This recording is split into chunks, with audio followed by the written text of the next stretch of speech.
রাত 12টা। অরুণী তার হোস্টেল রুমে পড়ছিল। বাইরে ঝড়ো হাওয়া বইছে। হঠাৎ পাশের 109 নম্বর রুম থেকে ফিসফিস আওয়াজ আসে, অথচ ওই রুম তো খালি।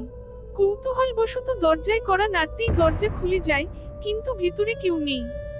শুধু জানালার পর্দা উঠছে, মেঝেতে ধুলোর উপর কারো ভেজা পায়ের ছাপ। সে বেরিয়ে আসতে গিয়ে দরজা ধাক্কা দিয়ে বন্ধ হয়ে যায়। আলো নিভে যায়। হঠাৎ পেছনে থেকে ঠান্ডা নিঃশ্বাস অনুভব করে অরণি। কাঁপতে কাঁপতে ফিরে তাকায়। আয়নায় দেখতে পায় তার ঠিক পিছনে দাঁড়িয়ে আছে একটা কালো ছায়ামূর্তি। চোখ বুজে চিৎকার দিতে গিয়েও শব্দ বের হয় না, শরীর অবশ হয়ে আসে। সকালে অন্য ছাত্রীরা এসে দেখি 109 নম্বর রুমের দরজা ভেতর থেকে বন্ধ।